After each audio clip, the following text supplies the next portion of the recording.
Hello everyone. In this video lecture is also the continuation on the topic origin of biopotential and its propagation video lecture.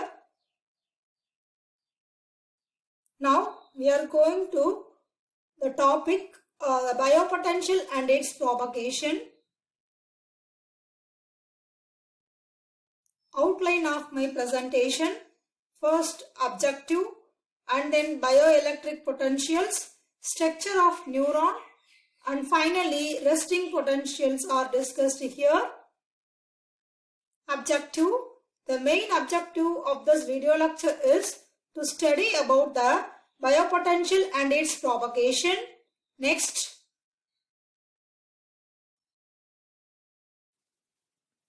Let us discuss bioelectric potential. So bioelectric potentials are the electrical potential that is measured between the points in living cells, tissues and organisms, and which accompanies all biomedical processes. So it describes the transfer of information between and within the cells. So the recording of bioelectric potentials from biological fluids are, one is first string galvanometer, microelectrode and cathode ray oscilloscope. So this diagram is represented the string galvanometer, this one is the microelectrode, this one is cathode ray oscilloscope. The electrical potentials generated in human tissues are widely used for diagnostic purposes. The clinician used them for diagnosis for muscle, nerve, brain, cardiac, auditory and visual functions. Each cell have a difference in electrical potentials across the surface membranes. So all biopotentials are generated mostly due to diffusion of electrons across the membrane, either during resting or at any instant of the excitation. The concentration gradient of ions across the cell membrane are the direct supplier of energy to generate and maintain the resting potential. Bioelectric potentials exist between interior and exterior of the cell membrane. So generated charged ions excited on either sides of the cell membrane. So neurons have an electrical potential across the cell membrane. The nerve and muscle cells readily permit the entry of potassium and chloride ion, whereas it blocks the entry of sodium ions. Therefore, the potential difference is established and the human cell acts as a tiny biological battery. So the discharging and recharging of the cell is termed as depolarization and repolarization respectively. The next one, the structure of neuron. So the basic unit of neuron, that is nervous system, is neuron. So neuron is a single cell with a cell body is called as soma. So has one or more input fibers which is termed as dendrites. A long transmitting fiber is axon. The portion of axon adjacent to the cell body is axon hillock. So where the action potential is generated. So branch of axon is called collateral. So axons are dendrites coated with fatty insulated substances that is called as myelin. So which helps for speedy transmission along the nerve. Both axon and dendrites nerve is called as nerve fibers. The bundle of individual nerve fibers is called as nerve. The nerve that carries sensory information from various parts of the body to brain is called as afferent neuron. So nerve that carries a signal from brain to various parts of the body is called afferent nerves. So the interconnection between neurons is called as synapses. The brain connects The spinal cord with the cell bodies and fiber bundles is called as central nervous system, CNS. So nerve fiber outside CNS is called as peripheral nervous system, which is called as PNS. So afferent peripheral nerve that bring sensory information to CNS is called as sensory nerves. So efferent nerves that controls the motor function of muscles is called as motor nerves. This diagram represents the structure of neuron. So this diagram shows how the nervous system acts to perform the function of the body.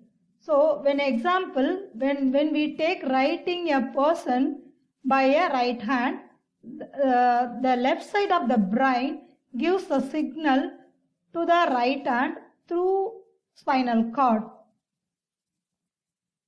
Next one, the resting potential.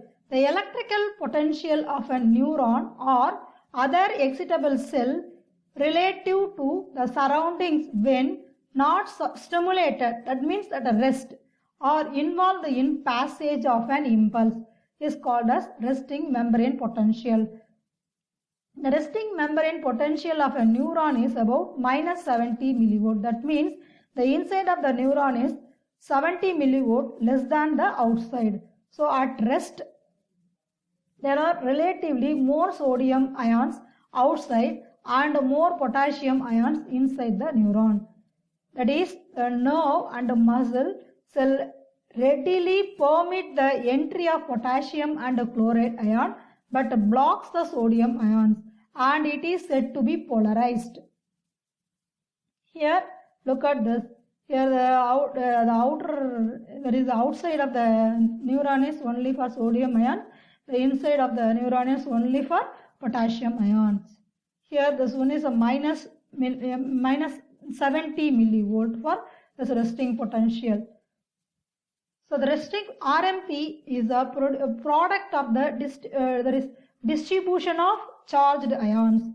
The resting potential is necessary for electrical excitability of nerve and muscle cells. So sensory receptions. So CNS computations. So it helps to regulate transfer of ions across the membrane. So the RMS is due to difference in concentration ions between intracellular and extracellular fluid. So the RMS is mostly depends on temperature. Here this diagram represents the measurement of resting potential. The resting potential VR is derived by Goldman equation. Here the VR is equal to minus kT by Q in natural logarithm of permeability of potassium and concentration of potassium due to inside the cell plus permeability of sodium and that is a concentration of sodium due to inside the cell and plus the permeability of chloride ion and concentration of chloride ion presence outside the cell. So divided by permeability of potassium, that is concentration of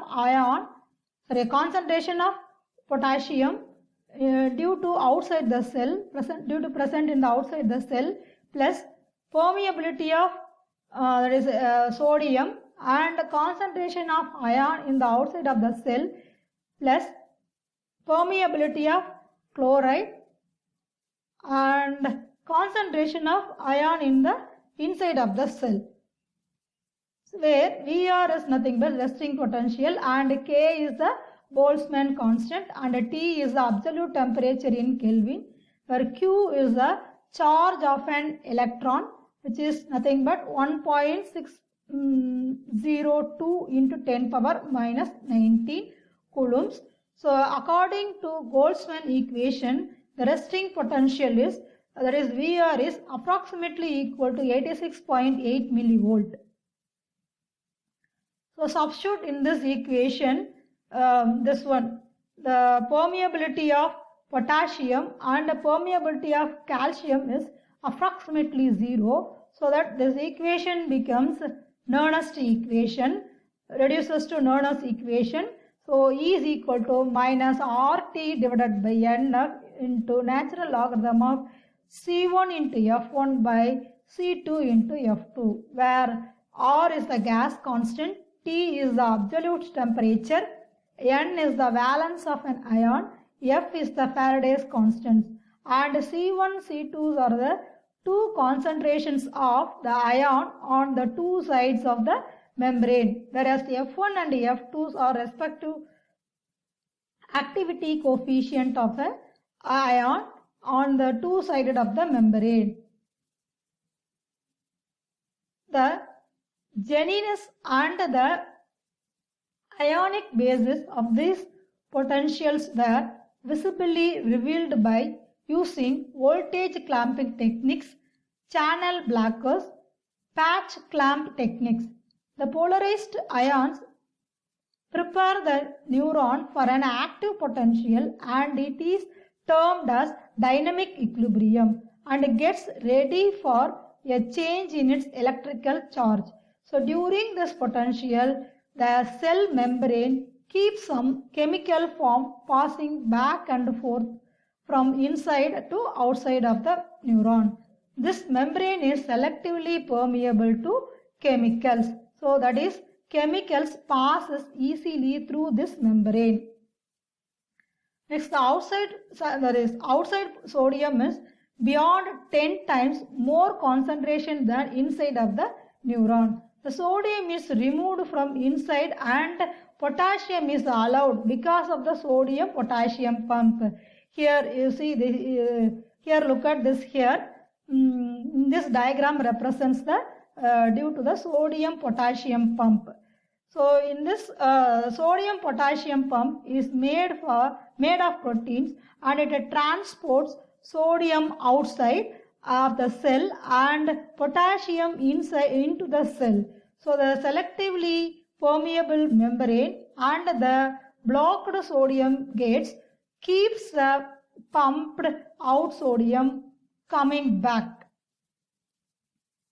The sodium concentrated on outside of the cell has more positive charge and chloride has negative charge. The potassium with a positive charge is heavily concentrated inside the cell. The difference between the potassium chloride and the sodium retains the neuron in dynamic equilibrium and gets ready for an action potential while the neuron is at rest. References. These are all the references I have referred for preparing this video lecture. Thank you for watching this video.